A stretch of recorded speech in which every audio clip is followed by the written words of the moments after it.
కొరియోగ్రాఫర్గా ఇప్పుడు వేదిక పైకి విచ్చేస్తున్నారు. అండ్ ఈలోపు కాసర్ల శ్యామ్ గారి మాటలు వినేద్దాము. అందరికీ నమస్కారం.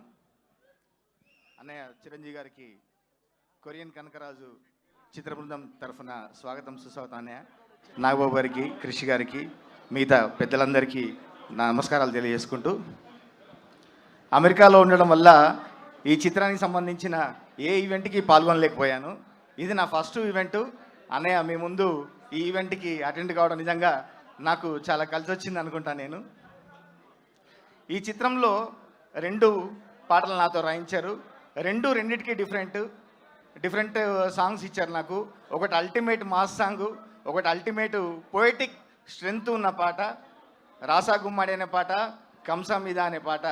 ఈ 2 నాకు రాయించి ఈ చిత్ర సక్సెస్లో నాకు భాగస్వామ్యం కల్పించిన మా గురూజీ మేర్లపాక గాంధీ గారికి ప్రత్యేక ధన్యవాదాలు. అట్లాగే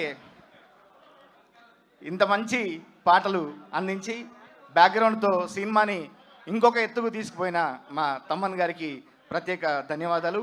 ఈ పాటలు పాడిన సింగర్స్ కూడా ప్రత్యేక ధన్యవాదాలు. అట్లాగే రాజీవ్ రెడ్డి గారికి, క్రిష్ గారికి, అందరికీ నా ప్రత్యేక ధన్యవాదాలు తెలియజేసుకున్నాను. Thank you so much. Kamsa మీద మీరు కంసా మీద అంటే గుర్తొచ్చింది. అందులో మంచి పోయిటిక్ లైన్స్ నాతో రాయించారు.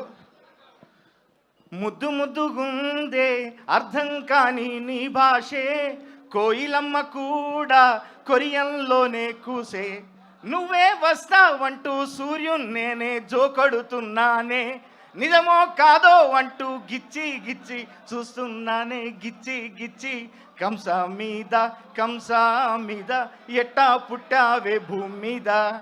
ఇంత కవితాత్మకంగా రాయిస్తూనే సొట్టా సింపల దానా, శనకాయ నడుము దానా, నీ ఒంటికి వంకర శానా, రాగి సంకటి కెలికితేనా, నిన్ను నంజుకొని తింటా కొక్క వేసుకుంటా, నిన్ను నంజుకొని తింటా నెమరేస్తానే ఉంటా అని ఒక అద్భుతమైన మాస్ పాట కూడా రాయించారు. వరుణ్ గారికి, అట్లాగే హీరోయిన్ గారికి, మీ సక్సెస్కు ఈ సక్సెస్ ఇక్కడి నుంచి ఇంకా నెక్స్ట్ లెవెల్ పోవాలని మనస్ఫూర్తిగా కోరుకుంటున్నాను. Thank you.